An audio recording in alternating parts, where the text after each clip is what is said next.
Tonight's going to be the Sirtuins, guardians of the genome and longevity genes, which Sirtuins have been referred to as and are.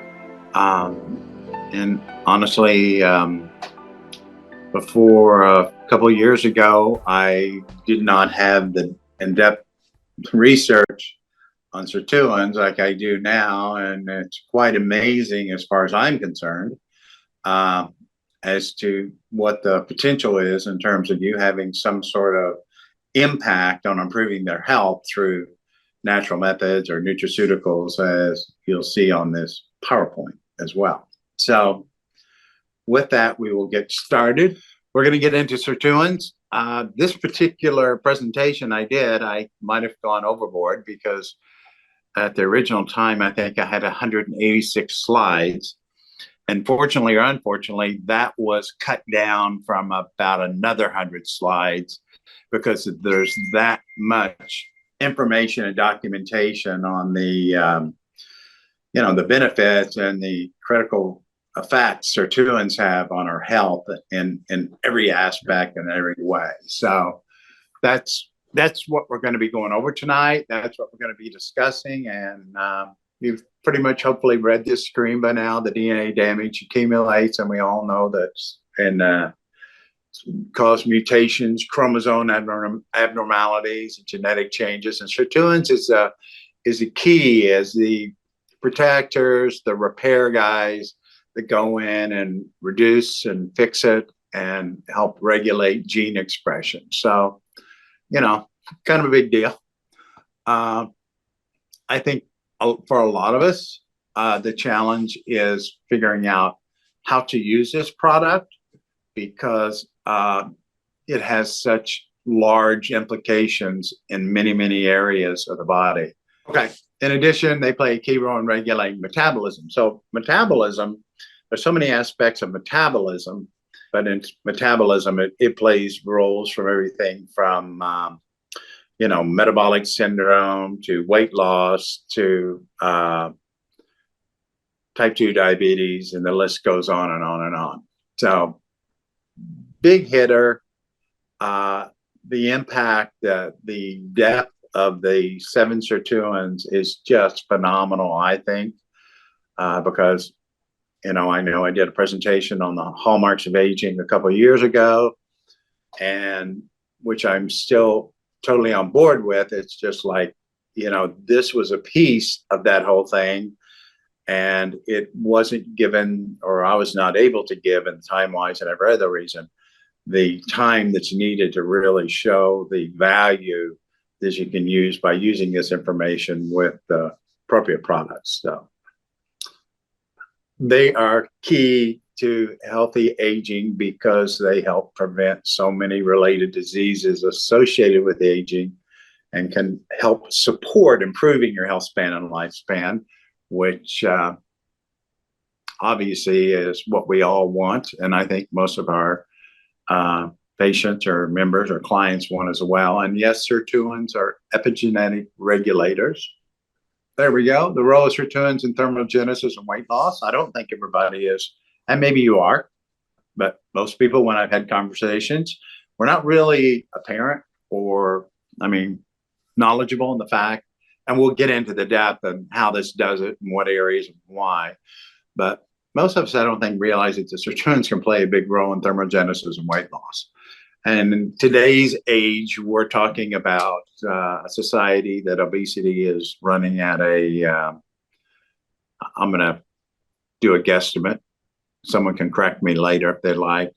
30% among adults. It might be much higher than that. So I'm playing it safe.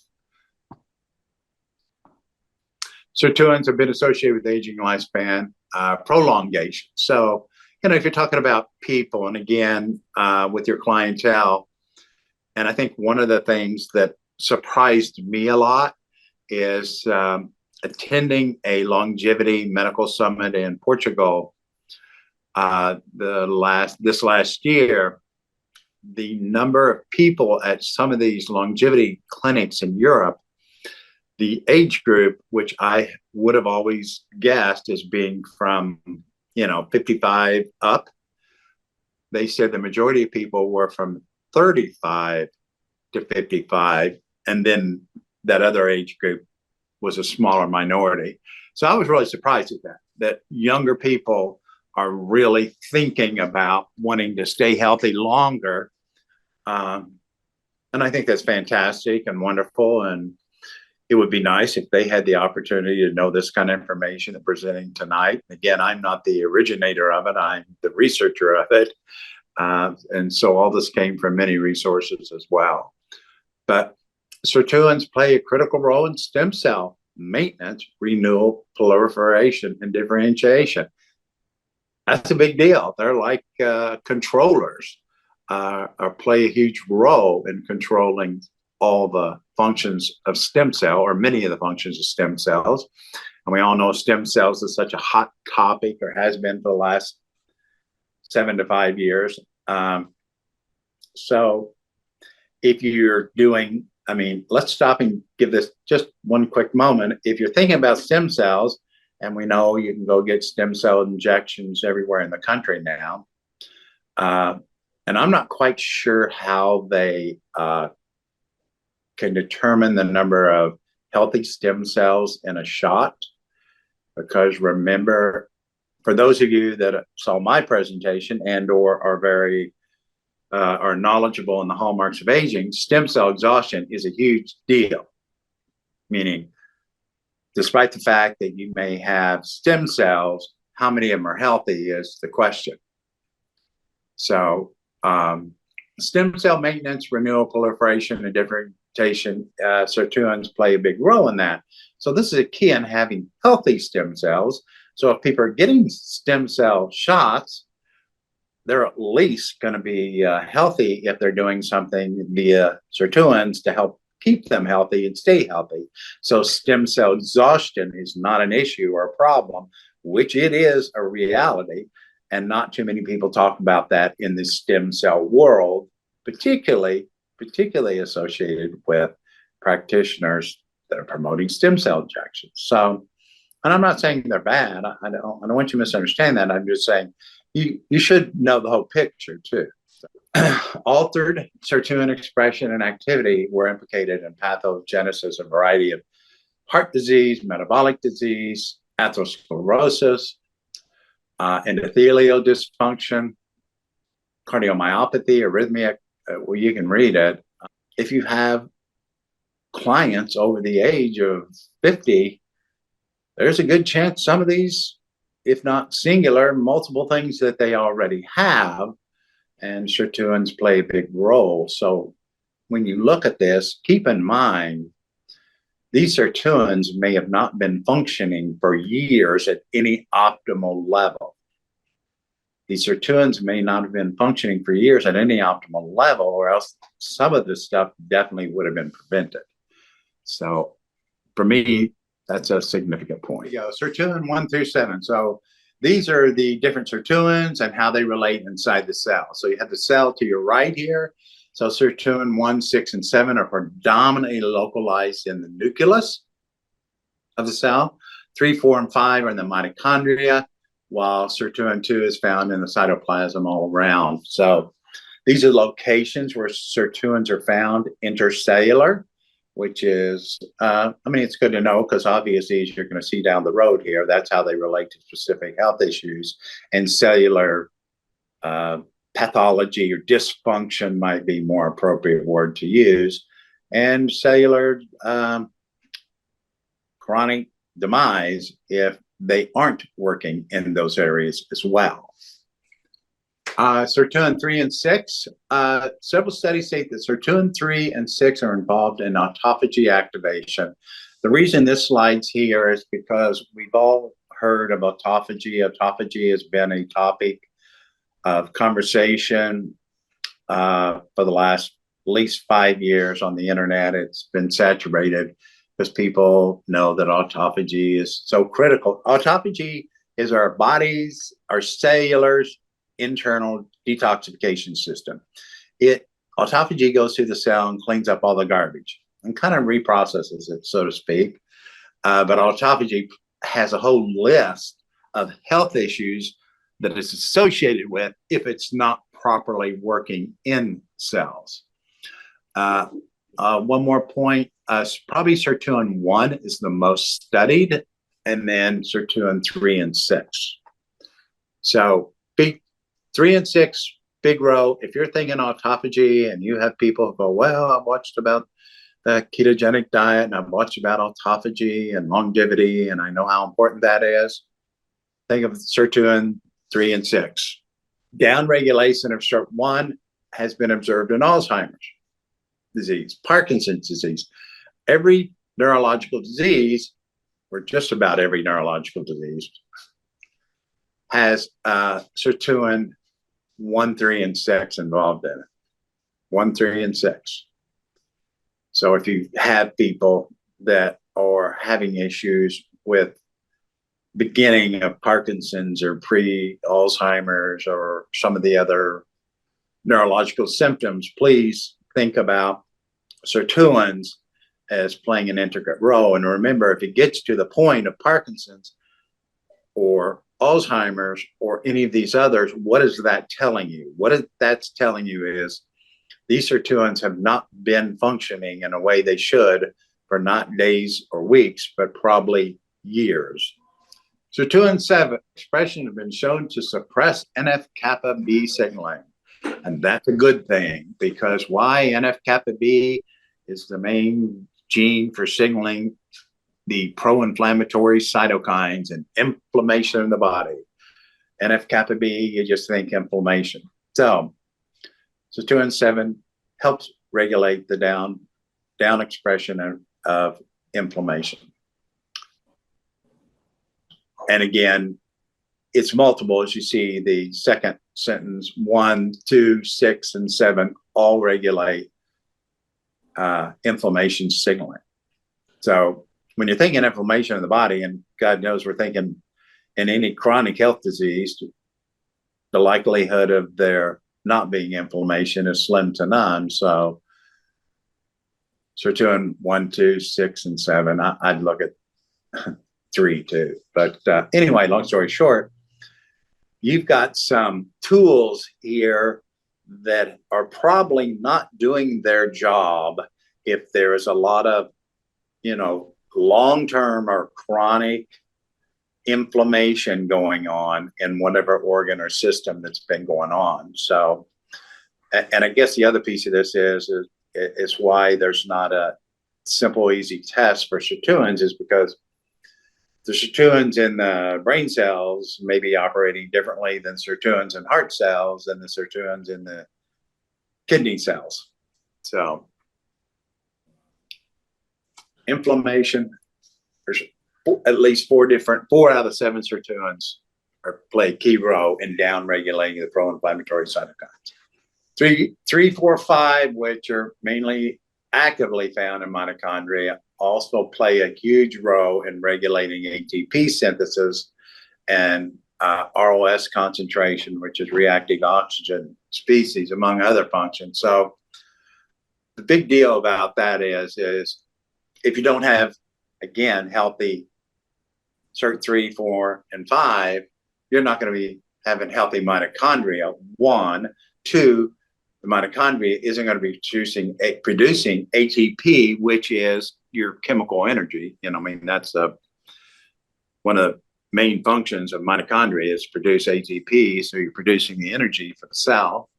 So Sirtuins play a huge role in that. Again, just the last few years after involved in all this aging, and more importantly, stop aging or reversing your biological age is the goal there. You got to take these in consideration. If not, you're not going to reach your optimal level of benefits nutraceutically or chemically or anything else with getting that person's health not only better, but actually moving forward in a positive way. So this 3, 4, and 5 are big in the mitochondria and ATP production. They do play a role. It is scientifically agreed upon that Sirtuins play a big role in slowing and or reversing the biological age and increasing lifespan and increasing health span. Because I don't think any of us really care if we have increased longevity if our health span is horrible, meaning you're in pain, suffering every day of your life kind of thing. So that's nobody's goal that I'm aware of anyway. So that's why sirtuins are called longevity genes. And these are the genes in the body that are referred to as longevity genes. So keep that in mind. And they play such a critical role in the regulation of aging and lifespan.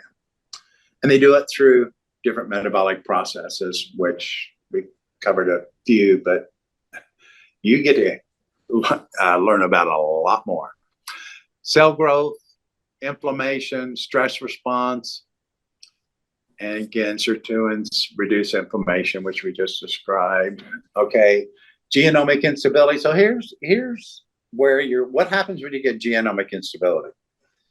You're going to get a lot of mutations and health issues that we go, oh, okay, you have some genetic damage or genetic mutation, and therefore you have this problem. Sometimes you have to differentiate whether it is acquired genetic damage or is it inherited genetic damage. And I'm going to say something that will probably rub some people the wrong way, but acquired is 90% plus of the time, and inherited is less than 10% of the time.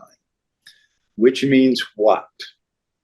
What does that mean? It means we can have an impact on changing that through epigenetic factors, which sirtuins can play a big role in, obviously, diet, lifestyle, and that type of thing. So Sirtu has been shown to regulate DNA damage, repair, and protect against DNA damage-induced cell death.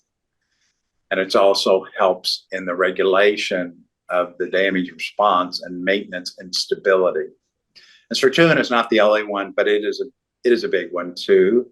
So again, I'm just trying to give you some background. And again, all this research, I spent probably a couple hundred hours going through books, journals, all kinds of research on National Institute of Health, MedSite, National Library of Medicine, and multiple books. It's just quite fascinating, and it kind of blows me away on the possibilities we now have by being able to activate the sirtuins.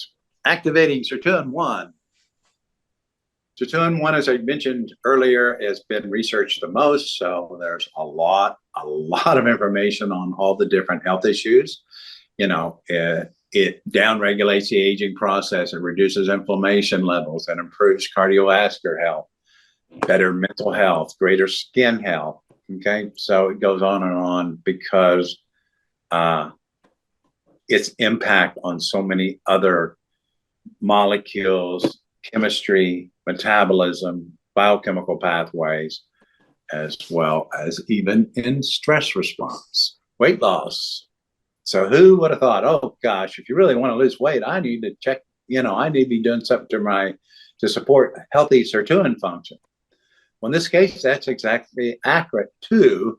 I'm not saying it's the only thing, but I'm saying it is because it in itself can make those other pathways that aren't working, or you would have lost weight and kept it off, they make them work. Okay, when you don't always think, oh well, it's sirtuins could actually be affecting these metabolic pathways, not just the typical obvious metabolic pathway. It makes you burn fat more effectively, and we're talking about sirtuin 1 here, by the way. Quicker pathway to weight loss, increased energy level, improve one's motivation when it comes to sticking with an exercise, and finally, by reducing the inflammation in the body. Sirtuin helps to improve overall organ health. So that's kind of a big deal. And activation SIRT 1, 3, and 6, again, as I told you, the three, what I call the three big dogs, but do not rule out the others.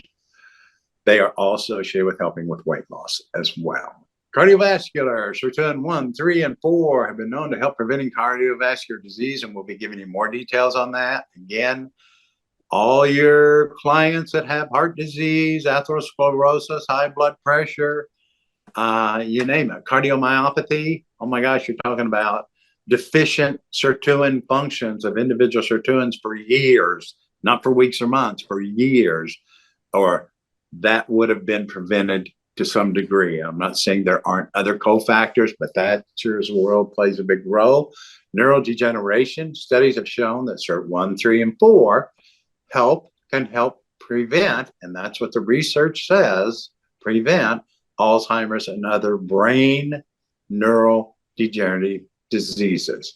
And when you activate these sirtuins, it has been found to boost the production of beneficial proteins such as BDNF.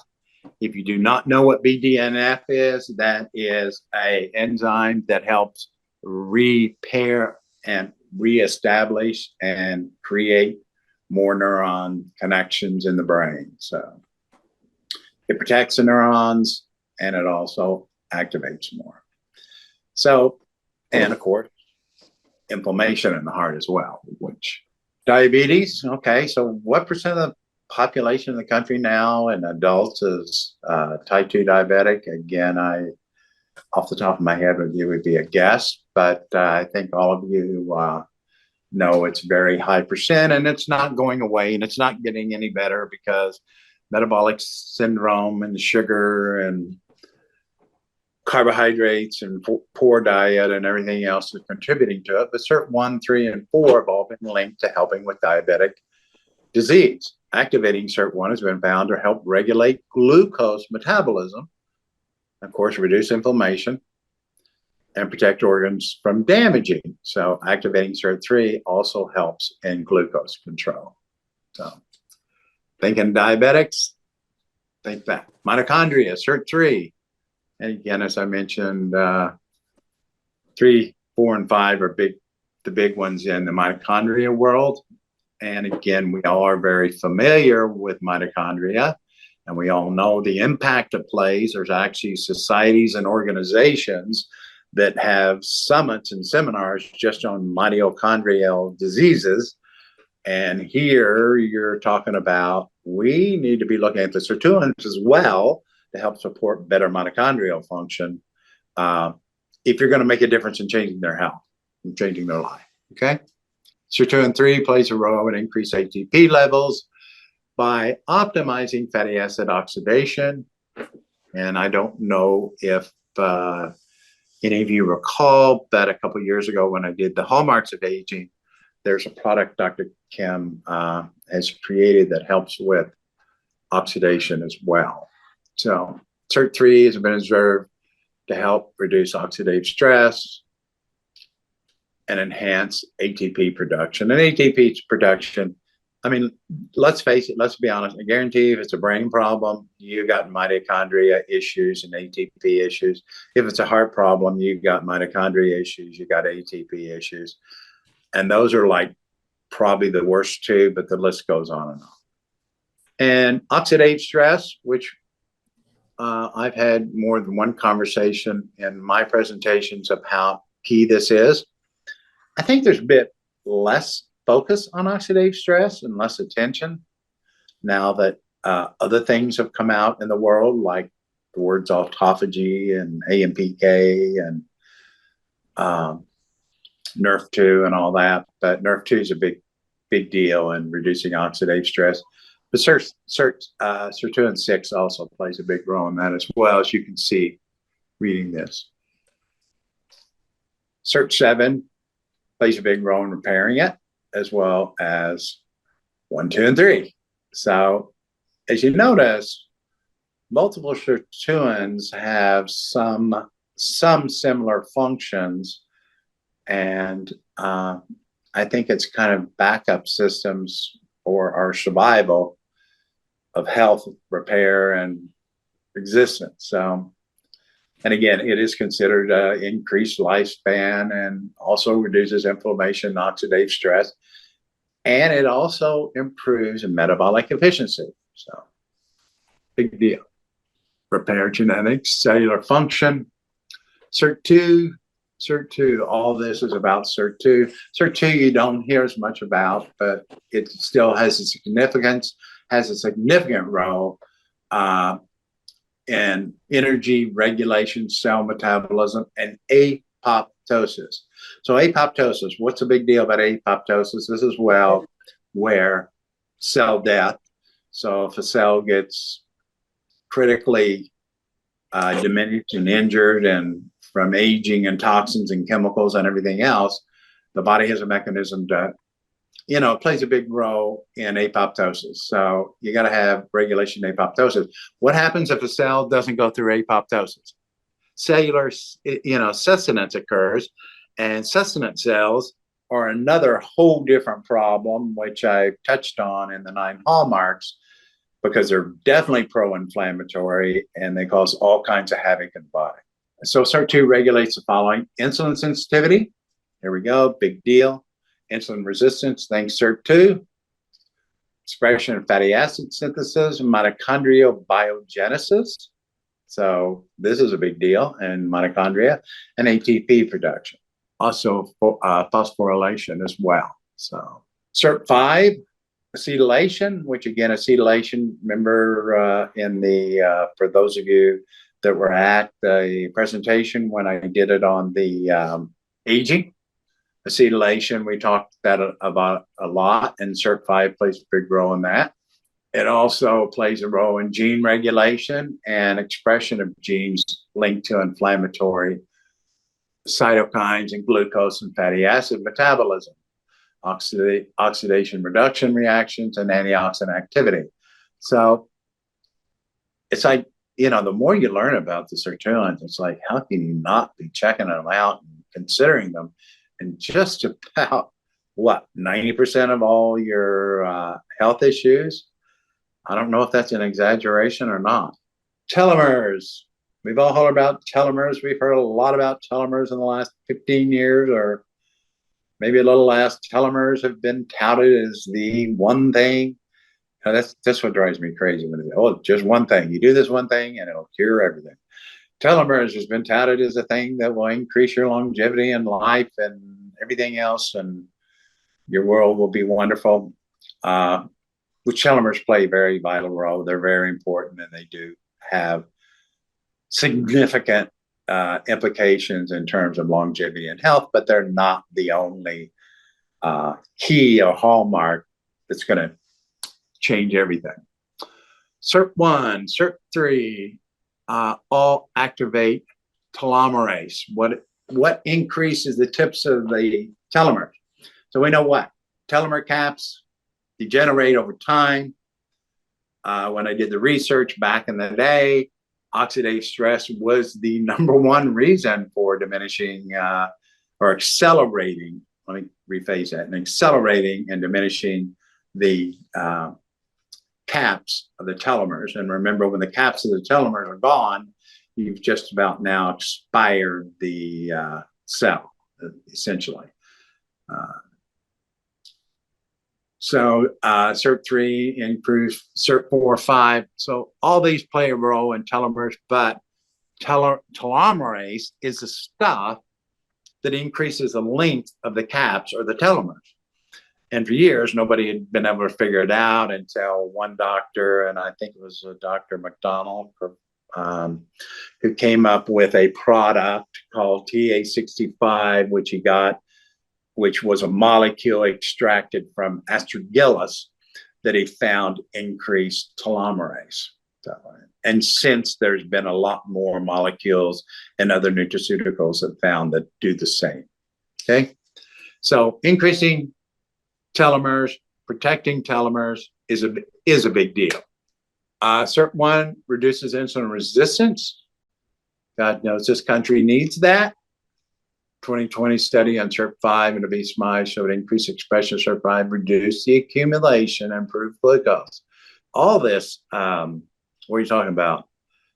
Metabolic or syndrome or insulin resistance, you got to be thinking of sirtuins too.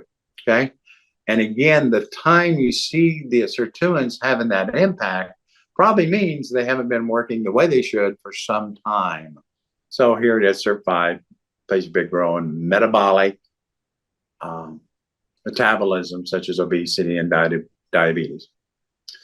Now, I have not tested Dr. Kim's product on, it would be a really good study to take type 2 diabetics and put them on the product and do a study over a period of 3, 6, and 9 months to see how much things change, because by all the research, and there's plenty of it, I promise you that, should have an impact, a positive impact. Sirtuin 2 affects which molecules? NAD. Okay, we've all heard about NAD. Because NAD does what? NAD activates sirtuins if they're working and the cells are working in. It affects NF-κB, NF-kappa B, which is inflammation, acetylated histones.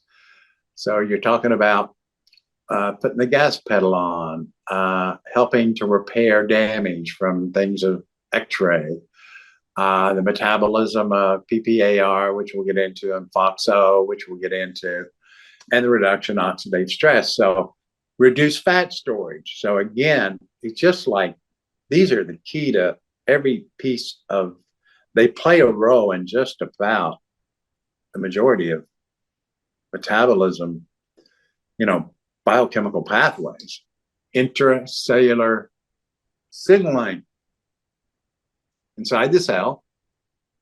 So if you had altered intercellular communication, which, by the way, is one of the hallmarks of aging, SIRT1 is involved in the modulation of that and helping to restore it and regulate gene expression and decrease inflammation. So intercellular signaling is a big deal because you're talking about the way the cells inside the cell communicates all these different processes.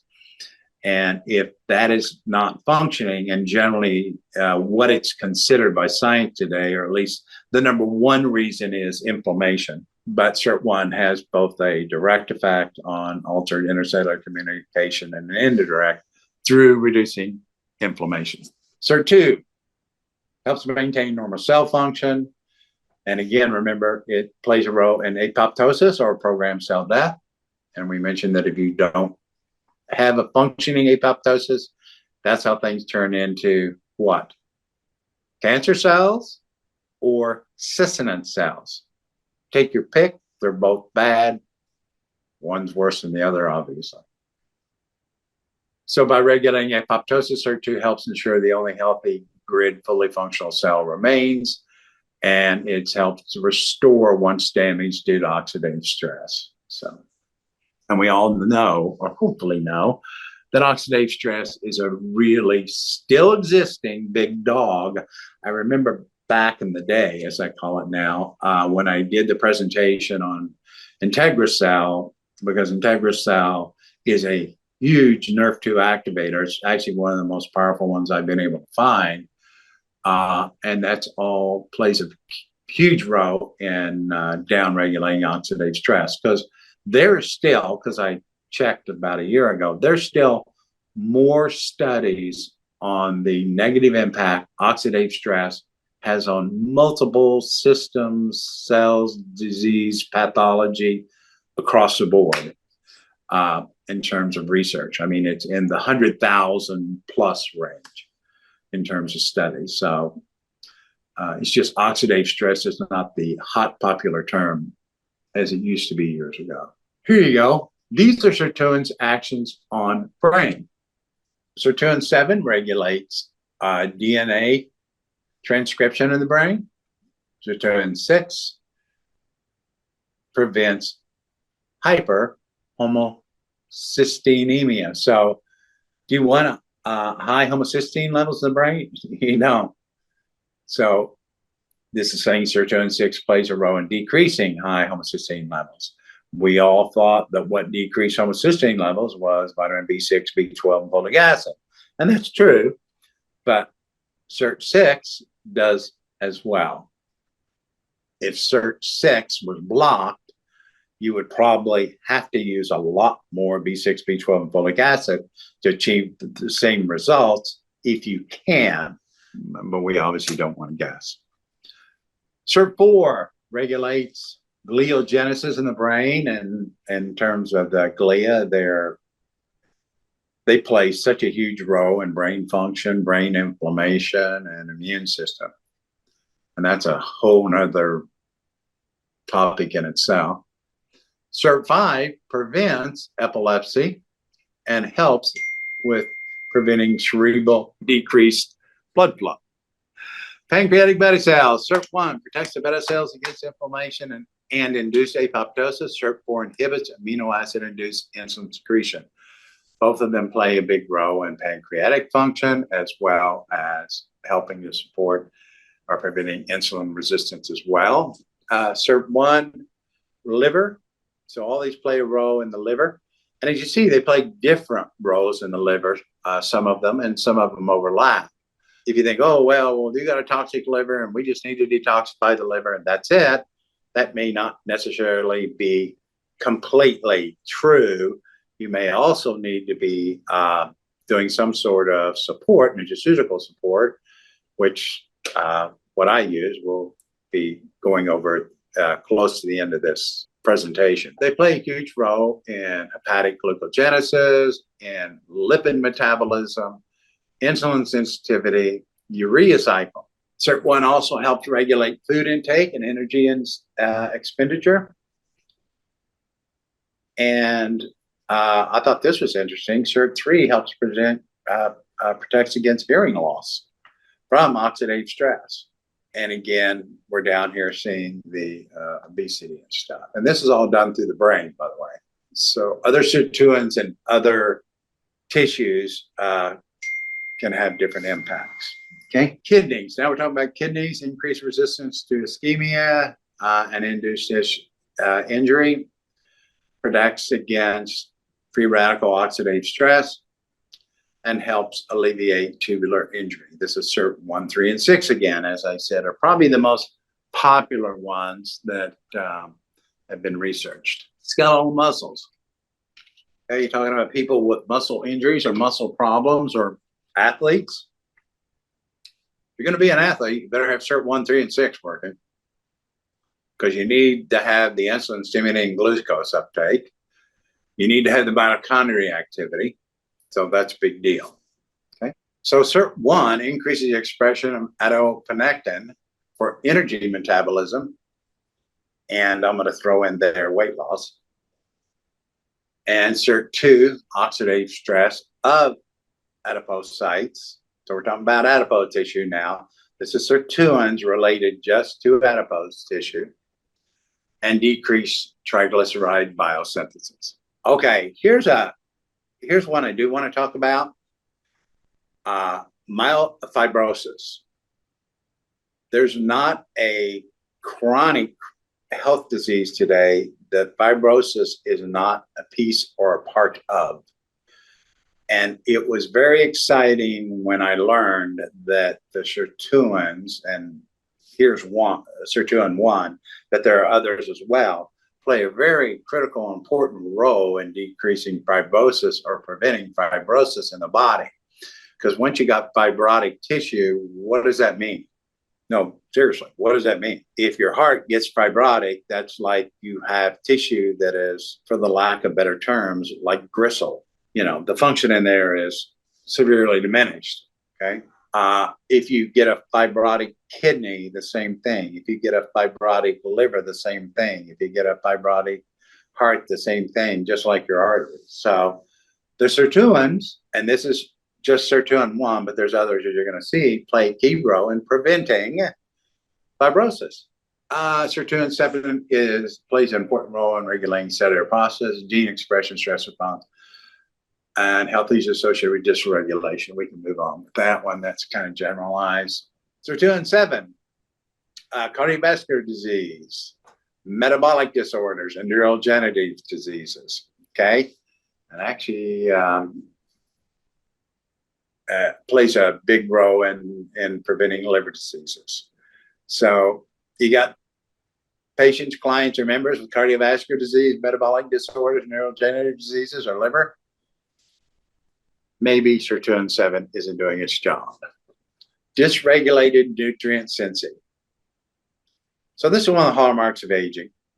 It's a big deal. It has everything to do with insulin resistance, diabetes, metabolic syndrome, and Sirtuin 4 plays a big role in helping to restore and regulate that as well. So again, when you're talking about these hallmarks of aging, the Sirtuins play an impact on just about every one of them. But you're seeing in an everyday basis how much they're affecting our society with obesity, inflammation, diabetes, and that type of thing. Okay, here's Sirtuins as related to the heart. You guys can read this over. Again, which Sirtuins are associated with hypertrophy if they're not working, ischemia, arrhythmias if they're not working, SIRT1, 2, hypertension, dyslipidemia. So it's kind of cool. I mean, this is research. It was, I had to find all the research and go over it, but this gives you, I think it gives you pearls of wisdom to help your clients, particularly if you think you've hit a plateau. If you've hit a plateau, do something with Sirtuins. If you've hit, if you're at a place where you're just not getting changes with someone, you better be using something for Sirtuin support, and you might just move them right on, and they'll be feeling a lot better much quicker. Okay, metabolic disorders, SIRT1, vascular disease, SIRT1, SIRT1, inflammatory, aging, SIRT2, neuronal survival, progression of neurodegenerative disease, so Parkinson's, Huntington's, and so all these brain diseases, every one of them, Parkinson's, Huntington, Alzheimer's, although there's different chemistry involved in the brain, these Sirtuins play a big role in preventing or diminishing the likelihood of these from occurring. And here's more metabolic syndrome. This is SIRT2, SIRT2, SIRT2, aging. SIRT3, now we're on SIRT3. Just tell me if any of you think you would never be considering the Sirtuins in specific health problems or health issues, and particularly if you know they've had a plateau, or particularly you're just not moving them, not getting results. SIRT4, again, metabolic disorders, cancer, aging, vascular disease, mitochondria. This is SIRT4. Remember I said 3, 4, and 5 are big in mitochondria. And again, this is all the details about how they affect which ones and how much. I know I went overboard and probably could have made this a much lighter talk, but if you're health professionals helping people, I think you need to know this. I thought I did. SIRT5, see, you're saying, again, same overlapping. SIRT6, dysregulated, loss of protein. Okay, so now you're kind of getting into the hallmarks of aging. So we know mitochondrial dysfunction is a hallmark of aging. We know dysregulated nutrient sensing is a hallmark of aging. We know loss of proteostasis is a hallmark of aging. And we know, and the research says, the number one predictor of mortality and chronic disease is these aging mechanisms. Let me repeat that, because we're all thinking about all the other 50,000 things we normally think about when we're looking at a client. The number one predictor of mortality and all chronic diseases is the dysregulation of these aging mechanisms. That sounds pretty profound to me, but you may think it's okay. I think when I did the deep dive into them, was quite surprised as to the volume of roles in biology and health and healing and cell metabolism they all play, not only just in repairing your DNA damage and protecting your genome, and they are classified as longevity genes. And of course, as most of us probably know, we've always all thought the whole key was just taking more NAD. And with the amount of research I've put into this, that's not necessarily true. Just taking NAD doesn't always solve the problem of upregulating these sirtuins. So that's a big deal. Sirtuin 1 is the most researched sirtuin of any. So it's kind of the big dog because there's ample and tons of research studies on Sirtuin 1. You know, they play a big role in cell survival, metabolism, glucose homeostasis, insulin secretion, neurodegenerative diseases, apoptosis, cancer, and cardiovascular disease. Sirtuin 2, it's also a biggie. I just read a recent study on how valuable Sirtuin 2 is in helping cardiovascular issues, but cell motility, cell differentiation, genome stability, stress response, and again, neurodegenerative diseases and metabolism. So we get an opportunity to go into more specific diseases with each one, because I think it's important to recognize if you're having any considerations on whether you should be using the Sirtu product that Dr. Kim has. Sirt3, important in thermogenesis. So you're talking about things like weight loss, metabolism. Metabolism, you're talking about mitochondria function. Sirt3 is a big dog when it comes to mitochondria function. So if you're trying to upregulate healthy mitochondria function, think about Sirt3 as a big player in it because all the research shows that it is. Lifespan, oxidative stress, and cell apoptosis. Sirt3 also is very, very important besides mitochondria. It's very important in things like weight loss. That's why you see the word thermogenesis and metabolism. And now we're at Sirt4. Okay. Sirt4, insulin secretion. So again, diabetics, obviously, Sirt4 is not the only one that plays a big role in insulin secretion and regulation. TCA cycle, fatty acid oxidation. So that's, you might think weight loss too, and energy, and genome stability. So again, a lot of them do play a big role in genome stability. Sirt5, urea cycle, ketone body synthesis. So again, you're talking about weight loss and you're thinking ketosis and oxidative stress. Of course, oxidative stress, we all know that's such a big deal because it isn't popular anymore like it used to be years ago, but I promise you, if you go to PubMed and you look up oxidative stress and chronic diseases, there's something over like 125,000 published medical studies. So it actually still has the most published studies on any issues, biology issues related to aging that I've seen. Cellular respiration, again, that's a biggie as well in terms of health. Sirt6, DNA repair, again, we're going back to glucose homeostasis, genome stability, metabolism, inflammation, and cardiovascular disease. And by the way, inflammation should also be on Sirt1 if it wasn't. So there's not too many areas these things aren't playing a huge role in.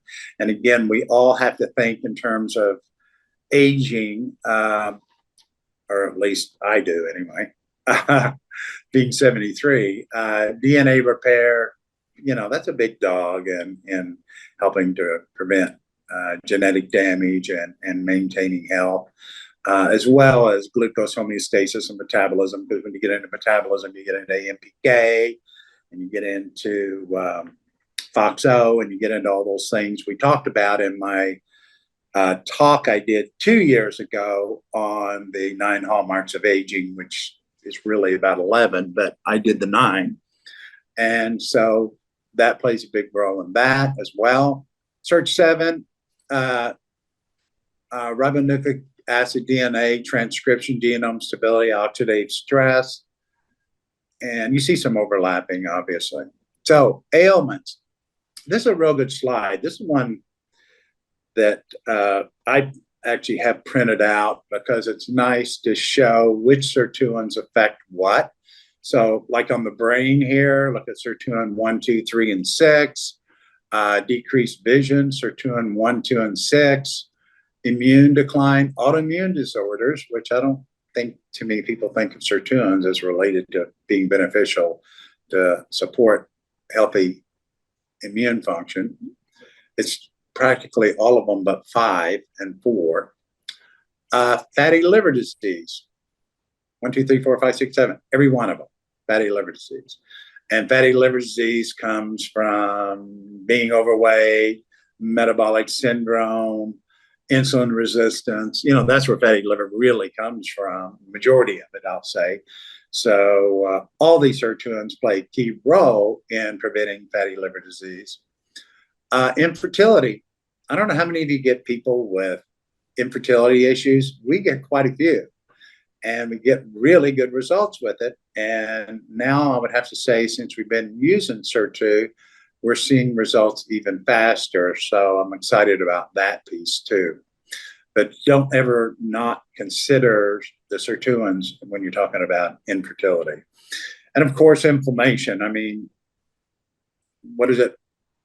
Chronic inflammation is, you know, in Time magazine, the underlying cause of all disease, except we know it's not the cause, it's the result of all these other factors causing the inflammation, but it's associated with all the chronic diseases.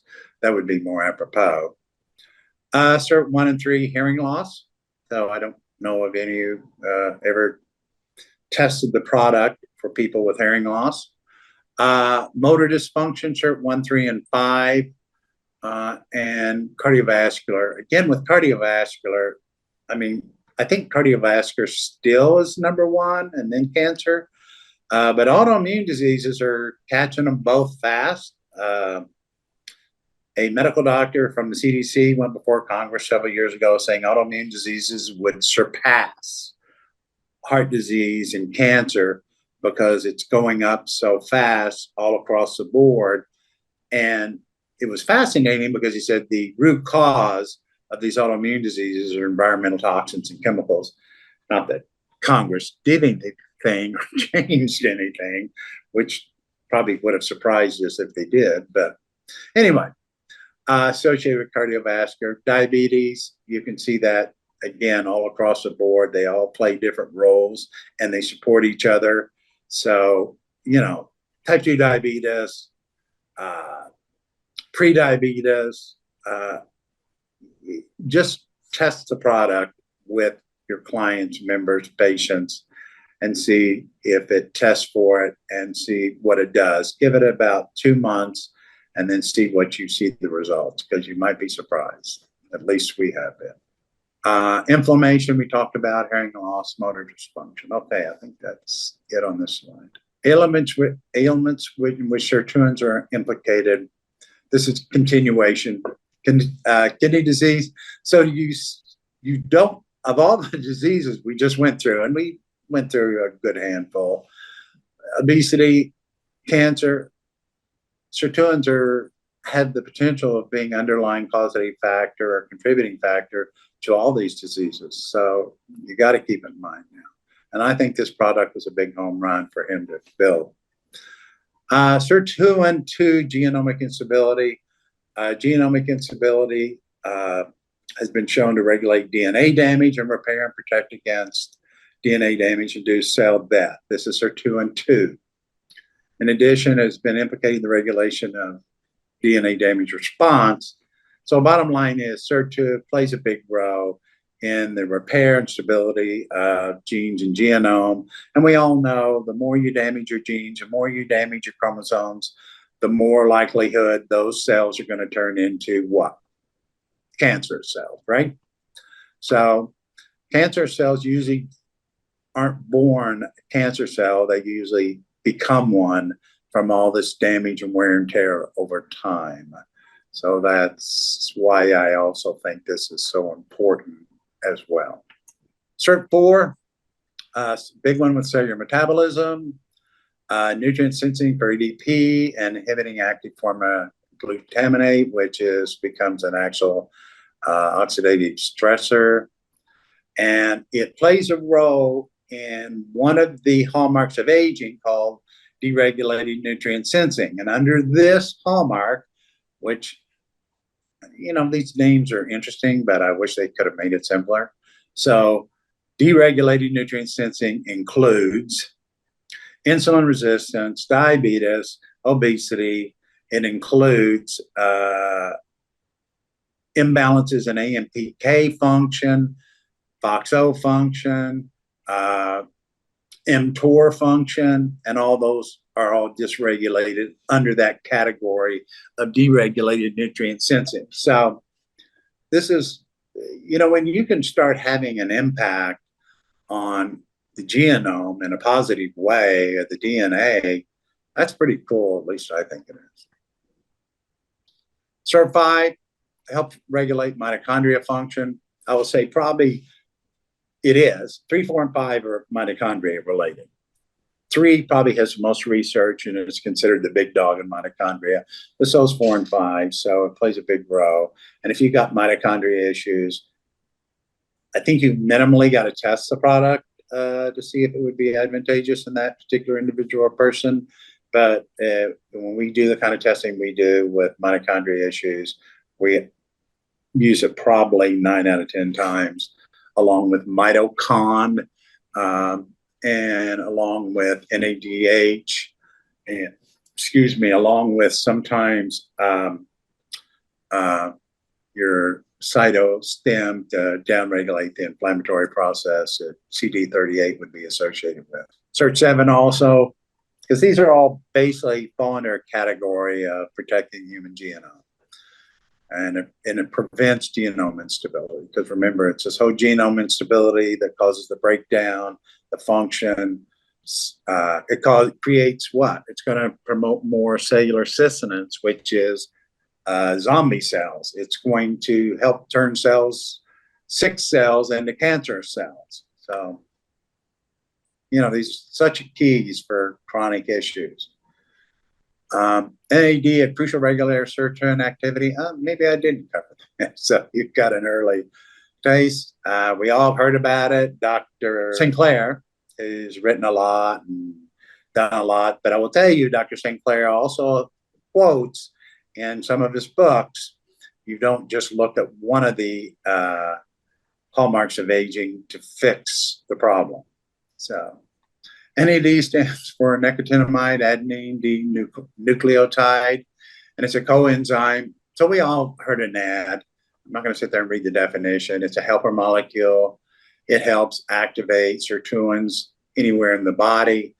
It helps, there's a whole, Sinclair is so pro because he's done so much research at Harvard on NAD. He's hardcore behind the NAD movement and chronic conditions. And I'm not invalidating it. I'm just saying there's other points and pieces that you really have to look at as well. It's not being emphasized, which I noticed just recently. He's talking more about CD38 as being an issue in getting your NAD levels up. Because remember, there's a lot of people that go get IV NAD. But if you're pumping that NAD in there, too high levels can have a detrimental effect on NADH, and it also can suck up other nutrients as well. And then if you got CD38, you're just feeding CD38 because it loves the stuff. So yes, NAD helps repair, protects DNA through sirtuins, extracting cellular energy from nutrition. It helps maintain mitochondria function, which it does, and we've all probably read about it multiple times. Helps protect the chromosome integrity through sirtuins. It's sirtuin signaling and sirtuin activator, which is true. It slows cognitive decline, and I think also partially through sirtuin, promotes healthy brain, fights chronic fatigue, increases energy, boosts metabolism, regenerates cells. Again, a lot of these things, the reason why NAD gets credit for this is because it's activation of those sirtuins too. So what you may experience after raising NAD levels, as long as you don't have a CD38 issue and some other nutritional issues, reduced fatigue, higher energy, sharper memory, reducing pain and inflammation, better. I mean, everything we all want and all your clientele wants. And again, this is why I think it's such a biggie to look at the whole picture, including the Sirtuins, including CD38, including the whole picture to really, really, truly raise NAD levels on a long-term basis, so you have a much greater impact. So here you go. NAD activates DNA repair through immune cell signaling, energized, longer telomeres, neurotransmitter support, longevity mechanisms 1 through 7, and energy production, because it's critical in helping to produce ATP. What's a missing piece? Well, I've already let the cat out of the bag, which I thought we'd covered this. Glycoprotein CD38. This is a protein that's also associated, considered a cytokine, pro-inflammatory cytokine. And it's a special protein that gets turned on when cells become too active due to inflammation. And when that happens, and you can read this also, it will gobble up NAD levels like crazy.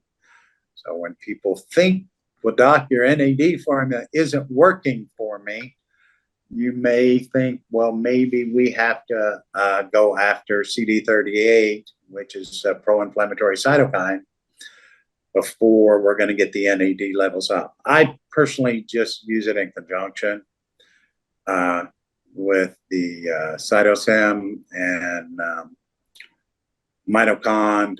It's a nice little package there. And particularly if you're talking about someone that has chronic fatigue and chronic low energy and they've had it a long time, or you've actually worked with them, you know, you've done your adrenal formula or thyroid or whatever you've been using, and they're a little better, but they really quite haven't hit the level of energy that they were hoping for. You might put this little package together, or you could test it individually, however you do it. If you do muscle testing, it makes it easier, and see what the package would be to really, truly get your NAD levels up to have the greatest impact. And I hope that makes sense to everybody. I assume most of you know sustenance cells are referred to as zombie cells. So they're kind of like living dead cells that no longer replicate. They don't do the functions they're supposed to. All they do is produce a ton of inflammation, and they activate CD38. So the more cellular sustenance you have, so let's say your kidneys have, and I'm just doing a hypothetical here, has 30% cellular sustenance cells in it, you're probably producing a lot of inflammation and CD38's to the roof. And if that's going on in the heart at a higher level, and the brain at a higher level, I mean, there's no way you're pumping in the NAD. It's not going to work, folks. It's just, you're going to be disappointed. You're going to try different NAD products because you're saying, I don't know why this doesn't work. Or you're going to resort to taking, you know, having people consume, you know, humongous amounts. And they'll finally say, yeah, that works, because you're just pumping in such a high volume of NAD products that's just staying ahead of what the CD38 is gobbling up. So hopefully that makes sense. So pretty much in a summary of what I just said in so many words, this statement at the top answers your question. CD38 indirectly contributes to decreased sirtuin function related to decreased NAD levels. And this is the whole process, biochemistry, what happens. So in your Sirtu product, you have CD38 inhibitors. If you read the label, you have a lot of CD38 inhibitors in the Sirtu product. And plus, I'll still use, because a lot of times people are, you know, everybody wants to be well yesterday, let's face it. So they say, well, how long is this going to take? So what I would do is I would use a Sirtu because it has CD38 inhibitors in it, which is kind of cool that that's built into the formula. Plus, then I would still use something like cytostem, something that is down-regulates the cytokines, pro-inflammatory cytokines, even more. CD38 activates mTOR and inhibits AMPK and autophagy. Whoa, what does that mean? It activates mTOR. mTOR does what? It inhibits AMPK and inhibits autophagy.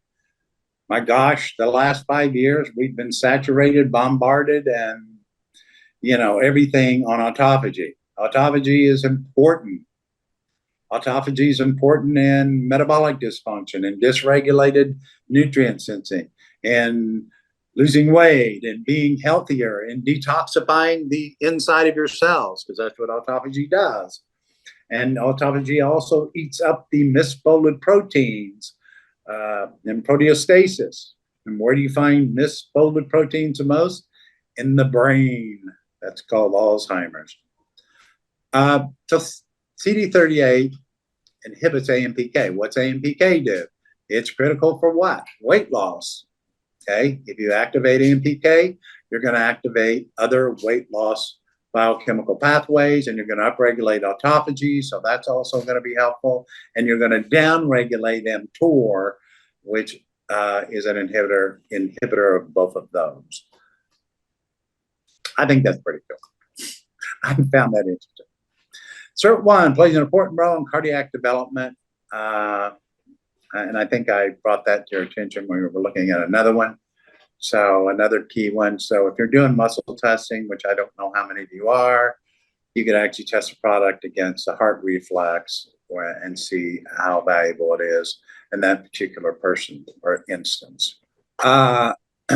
Here's one that I think is fascinating, because we all talk about the importance of the blood-brain barrier and how if the blood-brain barrier gets damaged, then that's how nasty things like infections or toxins can get into your brain and mess with all the neurotransmitters and, not using a medical term, screw them up and cause imbalances, which promotes more neural dysregulation from low dopamine to low serotonin and that type of thing. So Sirtuin is critical in supporting the integrity of the blood-brain barrier.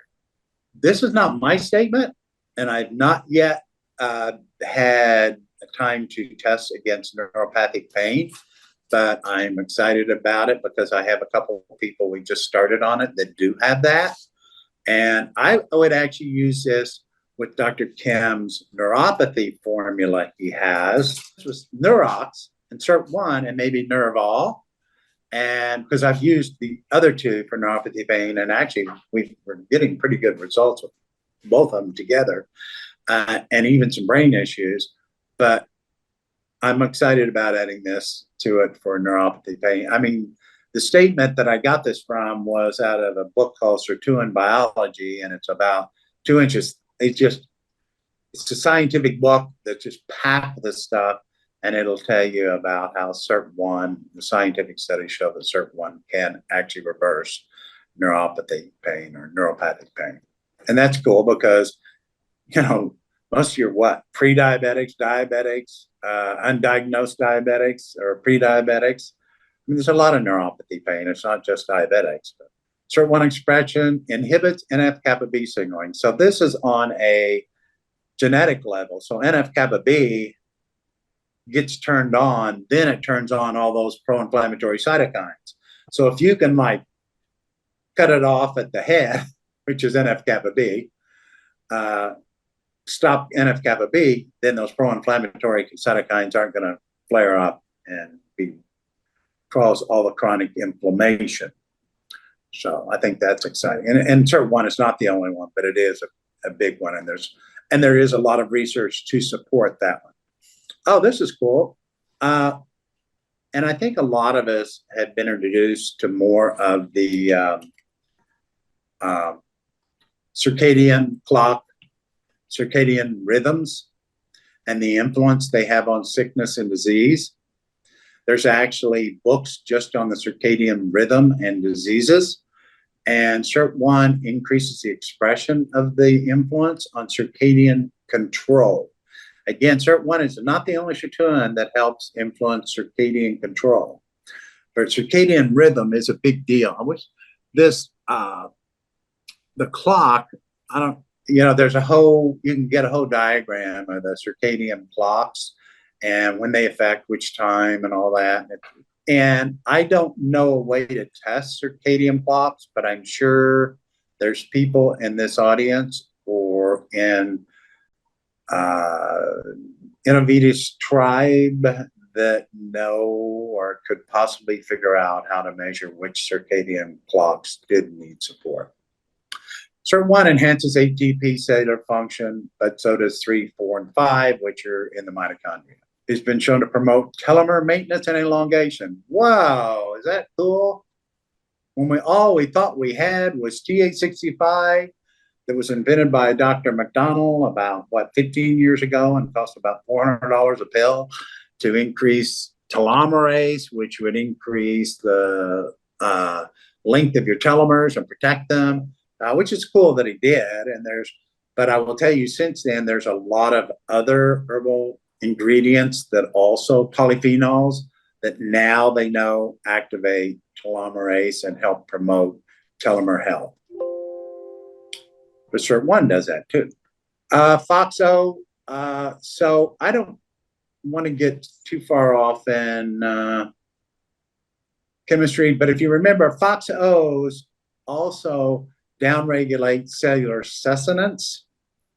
They actually get rid of cellular sustenance, and it's also under dysregulated nutrient sensing. So when you come down from NRF2 activates AMPK, which AMPK activates autophagy, which activates FOXO. FOXO is a biggie in helping with preventing cellular sustenance. Downregulation of Sirt1. So if you downregulate Sirt1, it decreases AMPK, which if you decrease AMPK, you're going to increase mTOR and you're going to inhibit autophagy. So everybody that's trying to increase autophagy so that they get healthier, lose weight, help detoxify the internal parts of the cell, because that's a lot what autophagy does. If Sirt1's down, you're going to be struggling. You're going to be saying, oh, we're taking these AMPK products and we're taking these autophagy products. It's not working. Why? Well, test for Sirt1 or just use the product. FOXO helps. Sirt1 affects FOXO, inhibits NF-kappa B. I'm not going to go into all these. Protein level phosphorylation. Skeletal muscles, you can see all the areas that Sirt1 affects, and it's more than that, actually. Okay, Sirtuin 2 is imperative for maintaining genome integrity. Again, we've mentioned several of these Sirtuin 2s are Sirtuins that play a role in obesity. So when you're thinking about someone with weight loss issue or obesity issues and you're trying to do weight loss, you have to consider this because there's multiple ones that play a role in different parts and pieces and facets of the whole metabolic syndrome, insulin resistance mechanisms. And at least that's what we do now. Always check Sirtuin product to see if it doesn't help, and it's going to show help with the problem. And about 9 out of 10 times, 8 out of 10 times, it does. Okay. So, but that's up to you. Do your testing and see what you find. It's just, there's too many of them that play such a critical role in weight loss. Cardiac hypertrophy and reverse cardiac remodeling. So this is a big deal. Now we're coming into something that's going to be real cool because it plays such a role in all kinds of not just cardiac hypertrophy, but organ fibrosis that Sirtuins play a huge role in preventing.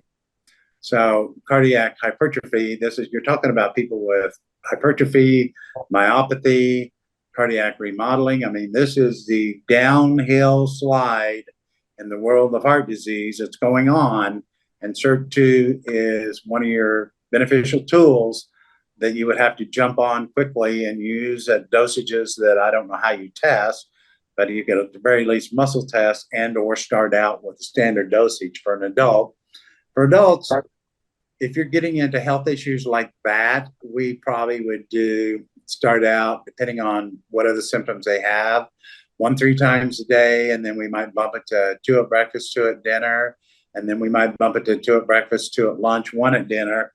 because I'm trying to see changes. And again, obviously, cardiac hypertrophy is not something that turns around in 2 weeks or even 2 months, but we will have other indicators going on that it's improving by, with muscle testing, you can do measurements to figure out if it's same, better, or worse, and or if you were doing it on a gradient scale using numbers, you could figure that out as well. What percent of the population is having cardiac problems? Over 50, probably 85%. I don't think that's too inflated. It's also present in neurons and astrocytes, and it's highly expressed in the oligodendroglia, mainly in the myelin sheath. So here's where in your astrocytes, you got to know in your astrocytes, that's where a lot of the inflammation is activated, because remember, your brain has a completely separate immune system than the rest of your body. So your immune system, the rest of your body does not cross the blood-brain barrier. So you have to have astrocytes and glia cells are the two big dogs playing a role there. And if they're getting burned up or they're turned on, there's inflammation galore, which inflammation helps damage the myelin sheath. And the list goes on, and we all know the potential health problems and issues with that.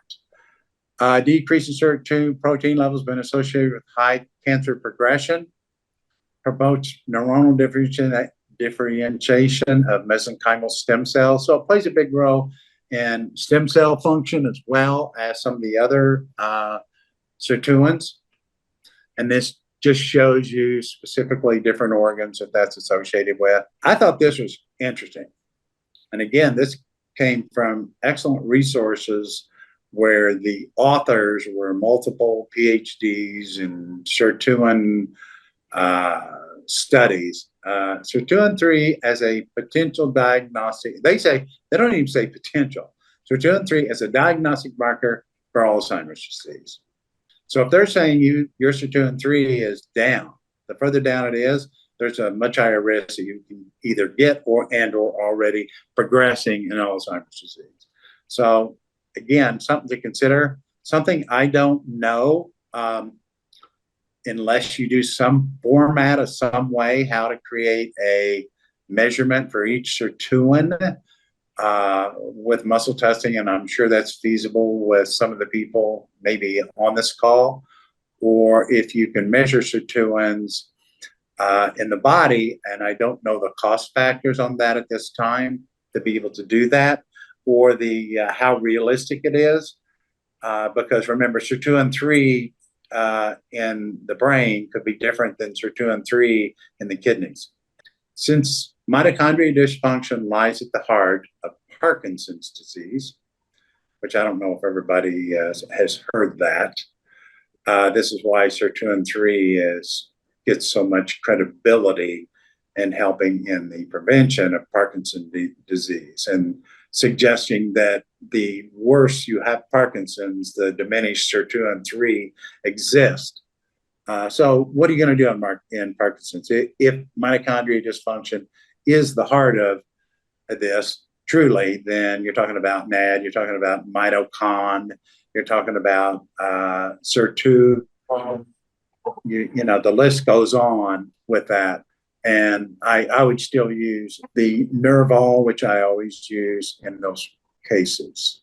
So Sirtuin-3 and mitochondria function, you got to think, if you're thinking mitochondria issues with people, you got to think Sirtuin-3, 4, and 5. And Sirtuin-3 has so much more research and studies, and it is considered in the sirtuin scientific community as the big dog with mitochondria. Invigorates to restore mitochondria function during energy deprivation in response to metabolic stress. So, big deal. I mean, or at least I think it is. Helps type 2 diabetes. We've already mentioned other sirtuins that play a role, and there's quite a few. It protects pancreatic beta cells from oxidative damage. So that's kind of a big deal, because obviously beta cells get damaged from oxidative stress and contributes to the acceleration of the type 2 diabetes. So SIRT3, when all this time you were thinking, well, I can just stop the oxidative stress with, I use the IntegraCell, I also use fulvic kava and glutathione or Dr. Radossin product. But now I use Sirtuin 3. I use Sirtuin a lot more and more and more because of the kinds of chronic illnesses that the kind of people that come to us are concerned about. And it's critical in the regulation of glucose production and metabolism. It is known, agreed upon by the scientific community. It promotes extension of lifespan, resists oxidative stress, and maintains mitochondria metabolic balance. And here's the biggie: more of these, it inhibits fibrosis. What is a big deal about fibrosis? Look up any chronic disease you can think of. Kidney disease, chronic kidney disease, there's fibrosis. Chronic heart disease, fibrosis. Chronic muscle disease, fibrosis.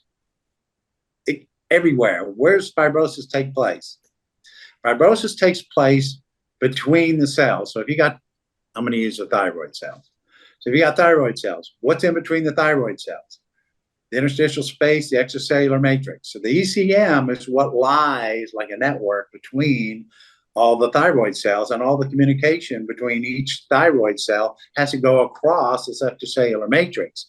And if you read any of Dr. Oshman, I think is his name, where he talks about how the ECM, the connective tissue and fascia, is where so much electrical communication goes on. Well, that's what gets fibrotic. So how can you heal anything in a tissue if it's fibrotic? That's a good question to be asking yourself. So you really do have to prevent as much fibrosis and see if there's anything else you can do to change it and fix it. We've worked with some other products that we're using, and Dr. Kim's developed too, that he has to help decrease fibrosis. Okay, because fibrosis is a big deal and it's a big challenge, and communication from cell to cell has to go down if communication has to go across that extracellular matrix. And all fibrosis is a extracellular matrix issue, whether you're talking about heart cells, kidney cells, lung cells, and all that's fibrosis. Look it up. Lung fibrosis, kidney fibrosis, heart fibrosis. All the chronic diseases got fibrosis to some degree. Sirt3 also suppresses ROS generation. So you're thinking about, it says neurodegeneration, but also you got to think about mitochondria and that type of thing because it's big in mitochondria. Stable mitochondrial metabolism, and it promotes mitophagia to remove dysfunctional mitochondria, which is a form of autophagy inside the mitochondria. Liver disease. It enhances mitochondrial function in the liver, inhibits oxidative damage. It also inhibits fibrosis in the liver, which isn't on this list, and it promotes hepatic ketone body production. Remember, we talk about ketones, and everybody's big on ketosis. There's such a thing as too much ketosis, particularly in diabetics. But anyway, as I mentioned earlier, it inhibits renal fibrosis, it inhibits liver fibrosis, and inhibits heart fibrosis. Promotes fatty acid oxidation. Again, Dr. Kim has a fatty acid oxidation product. It's called Bioxidants, which helps also in weight loss, by the way. If none of you have used the Bioxidant for weight loss, you might want to test for it and see if it doesn't work. Sirt3 also maintains glucose, as do a lot of the other sirtuins, but in different pathways. So that's kind of important to know. So Sirt3's pathways and Sirt1's pathways and Sirt6 pathways are different, and it inhibits inflammation. It helps maintain genomics, suppressive production, inhibits the over repair of tumor genes. We all know the heart. If you got heart disease, heart issues, you probably got mitochondrial dysfunction because there's more mitochondria where in the heart, the brain, and muscle than any place else in the body. Sirt3 suppresses cardiac hypertrophy and inhibits, here's the word again, cardiomyocyte fibrosis. So I don't know if you guys thought a lot about fibrosis, but if you, where I've kind of gone to now into the whole aging world of reversing my aging, which I'm down to about 62 now. I'm 73 years old, measuring biological age with independent laboratories. So this is a big deal, fibrosis. A lot of us don't realize how many of our patients have fibrosis in the tissues we're trying to repair. It would be really nice if there was some way we could easily figure that out and then come up with a protocol besides the sirtuin and maybe proteolytic enzymes and maybe other factors that support the extracellular matrix. So we know it inhibits LPS, which we know that contributes to vascular issues. Not only that, LPS contributes to leaky gut syndrome, suppresses sirtuin suppresses, we already mentioned that. It activates autophagy. This is a good one. Sirtuin also regulates SOD activity via mitochondria FOXO activity. We talked about FOXO and how important that is as well. This is a polyphenol. It's found in magnolia, and it's in Dr. Kim's Sirtuin product, and it increases sirtuin levels and has proven to attenuate cardiac hypertrophy and failure. That's pretty cool. And I found a lot of that research on it, looking it up. So pretty neat. There's some other ingredients like this. You wouldn't believe how many polyphenols they have research on increases sirtuins. Not even talking about NAD, although you have to have NAD, but NAD is a great activator, but these things go ahead and support further activation and further support on sirtuin function. So that is in the product.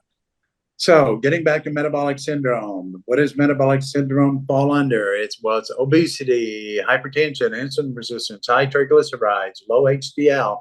Metabolic syndrome, it falls under the dysregulated nutrient sensing category of one of the 9 hallmarks of aging. And SIRT3 plays a big role in if you have a decreased sirtuin-3, you're going to have an increase in metabolic syndrome.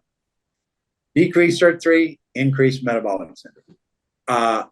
If you block sirtuin-3, you have a reduced ATP levels in the heart by 50% in mice. 50% reduction of ATP production in the heart.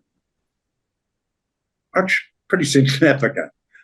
So sirtuin-3, if the sirtuin-3 is knocked out, you get hypertension, fibrosis of multiple organs. Fibrosis of multiple organs. Please. I think this is a big key to remember from tonight's talk. Fibrosis of multiple organs. It also inhibits mTOR signaling. And you go, okay, well, mTOR is good for building muscle, correct? But what else does mTOR do? mTOR downregulates autophagy. mTOR downregulates AMPK. mTOR downregulates FOXO. A lot of other great things that we want working so we can become healthier and detoxify the cell, have better metabolic function, et cetera, et cetera. We're going back to the brain, and we talked about the brain. This plays a role in plasticity, but we're talking about glial cells and astrocytes, which regulate synaptic plasticity in the brain. Sirtuin-3 plays a big role in that. So we would think of this in PD, Parkinson's disease, and Alzheimer's, and Huntington's, and ALS. Now on 4, again, specifically lipid metabolism. So where would we be concerned about? That is in fatty livers. 2, not only fatty livers, but lipid metabolism. I thought this was interesting when I found these studies referenced is on the loss of SIRT4 in mice resulted because of the increased genome instability. It developed spontaneous lung tumors. And mTOR suppresses SIRT4 expression. So if you have a high mTOR, which means you have low autophagy, low AMPK, low FOXO, you also are suppressing SIRT4 expression. By the way, do most of you know that mTOR you do not want it elevated in cancer patients because it exacerbates cancer? I don't know if you know that or not, but that's a big deal. And it's critical in HTP homeostasis, AMPK modulation, and DMA damage, which we discussed. SIRT4 is considered a mitochondrial suppressor. By the way, this is an excellent book. I've read about 6 published by professors, science journals. Sirtuin Biology and Medicine is a really good one. Okay, Sirtuin-4 is considered a mitochondria tumor suppressor. Of course, Sirtuin-4 is implicated both promoting, protecting against aging and inflammation and oxidative stress. Why do we use IntegraCell? Also to reduce oxidative stress, also to upregulate AMPK. SIRT4 protects against LPS-induced pathogenesis, and it's also a viral restriction factor, protects against several DNA and RNA human viruses. That's cool, because that's stuff that can help damage DNA. SIRT4 restricts the damage by human viruses. SIRT4 decreases amino acid stimulated insulin secretion, so type 2 diabetes plays a protective role. So again, I don't know if you remember when we had the diabetes slide up there and it said how many sirtuins, it was every one of them, I believe. And we already said in mice, if you knock out SIRT4, you have instant lung tumors. So it also suppresses, it's a tumor suppressor by inhibiting the glutamine in the TCA cycle. So SIRT4 inhibits the progression of it. And not just specifically, it's a tumor suppressor, but it also inhibits the capacity of cancer cells. It's a neuroprotective against excitatory regulating glutamate. So a lot of people, they'll take glutamine, and they'll take glutamine products. And I don't know if all of you remember, but it's like serotonin. You have, like, if you take 5-HTP comes down a pathway, and if there's inflammation occurring in the brain, instead of going to convert to serotonin, it will convert to IDO, which turns it into an excitatory, toxic neurotransmitter. And the same thing can happen with glutamine, and SIRT4 helps protect against that. SIRT5, we're on 5, and it plays a role in cardiac function. The absence of fibrinogen, hypertrophy, decrease. And you remember, here's the word cardiac fibrosis again, but you remember how we were talking about, I think it was SIRT3 and maybe SIRT1 all play a role in preventing cardiac hypertrophy. This is good for obesity again, weight loss, mitochondria function, but weight loss. Again, your weight loss would be not only the sirtuin formula, but it might also, and your anti-inflammatory decrease CD38, but it might also include as well as adipofin if you're building one, and the beta-oxidation product, beta-oxidant product. Down-regulated depletion of SIRT6 leads to telomere dysfunction. So when your telomeres go too far, what do the cells turn into? If you lose your telomeres in a cell, most likely it turns into one of two things. It either goes through apoptosis, is knocked off, or it turns into cellular sustenance cells. And cellular sustenance cells, one of the causes is telomere extinction, your dysfunction. And cellular sustenance is one of the biggest pro-inflammatory producers in the body. And again, here's another one that plays a role in cholesterol or fatty metabolism, is SIRT6. And you can get a good idea with some of these. And again, SIRT3 is a tumor suppressor, SIRT6 is a tumor suppressor. And again, here's SIRT6 role as a gatekeeper of sugar metabolism. You could literally build a whole product foundation under type 2 diabetics with your sirtuin products, your Thyrosim, your pancreas, and some other products too as well. So if they overexpress sirtuin-6, their studies show there's a significantly longer lifespan and actually health span too. So SIRT6, this is stem cell metabolism, DNA repair. It's a tumor suppressor, gene expression, and prevents aging. And it also helps positively regulate NRF2 antioxidant pathway. So we all remember what NRF2 is. NRF2 is what IntegraCell activates. And for those of you that were ever on my IntegraCell talk, which was many years ago, NRF2 upregulates over 350 different positive gene pathways, and it also activates AMPK. It also activates FOXO. It activates autophagy, and it is a major. It is a major in every cell. It increases the production of glutathione, SOD, and catalase. Those are your three primary antioxidants. And what do? They detoxify chemicals, toxins, reduce oxidative stress inside the cell, outside the cell.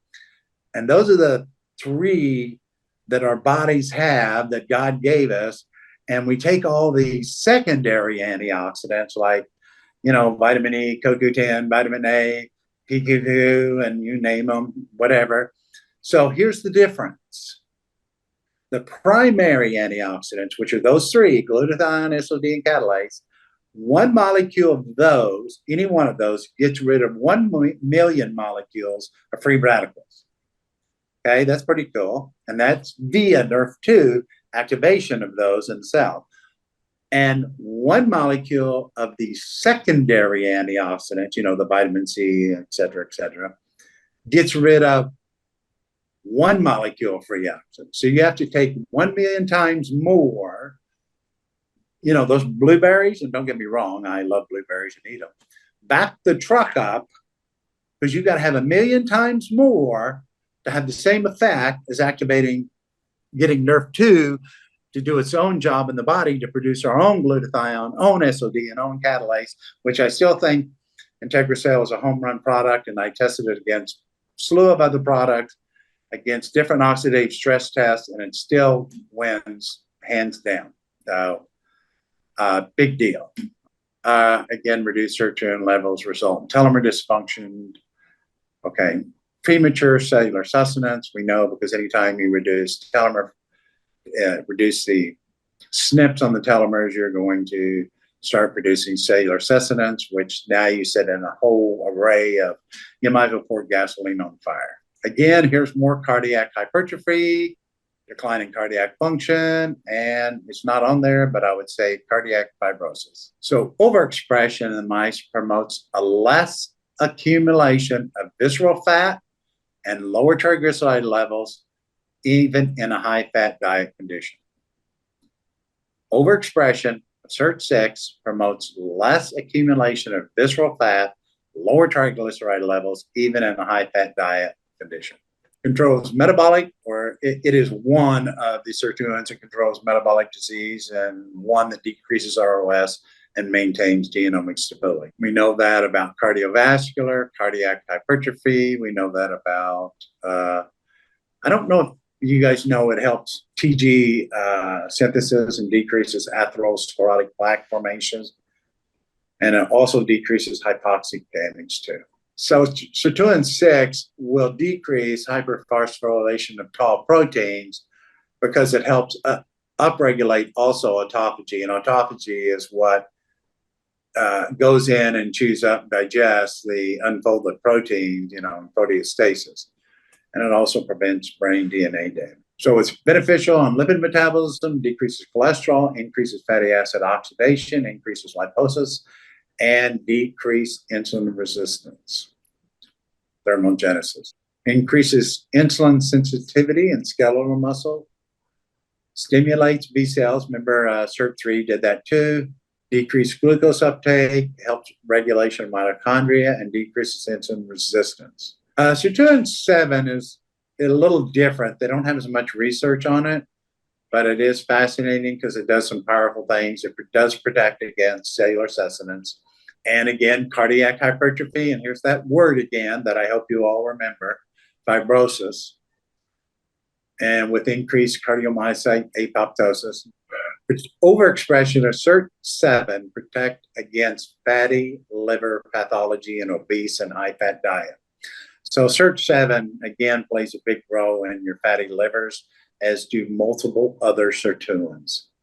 So when and you know what percent of the population has that fatty liver? Because doctors always know when you have obese patients, you can get an easy diagnosis of a fatty liver because it's typical, because you got major insulin resistance, and it's major insulin resistance that really contributes to the whole uh, fatty liver. But again, the question we might be asking was, maybe these people been chronically low or deficient in the activation of many of their sirtuins, is why they've developed many of these chronic illnesses, which is now a consideration in my review of people. Okay, sirtuins and 9 hallmarks of aging. So, what is the number one predictor of mortality and chronic disease? The 9 hallmarks of aging, the aging mechanisms. The 9 hallmarks aging mechanism is the number one. This is not my statement, by the way. You can read it in many of the different research journals, and the scientists that have their labs and are doing deep dives into all this information relating to aging and aging mechanisms. And these are the first 9 that originated in 2013, and since they've gone up to 11, they could stretch it to 12, but solidly 11 now. Because inflammation, I don't think is even on this list, and now it is. And the extracellular matrix now is being added to the list. So, and they put autophagy in. Well, autophagy really falls under dysregulated nutrient sensing. So, the number one predictor of mortality and chronic diseases is all these aging mechanisms. So these are the sirtuins that affect all the different hallmarks of aging in a positive way. Sirt1, we know that. Telomere attrition, Sirt6, epigenetic alteration, 1 and 6, loss of proteostasis. Remember, loss of proteostasis is where your proteins are being unfolded incorrectly or misfolded. And that's what's associated with what? Tall proteins, Parkinson's disease, Alzheimer's disease, okay?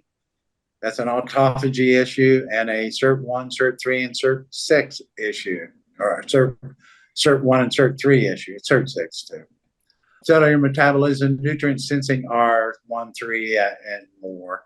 Mitochondria dysfunction, definitely 3, 4, and 5. Sirt1 has been shown to improve it, and actually 3, 4, and 5 are probably ahead of it. Mitochondria dysfunction, cellular homeostasis in age cells.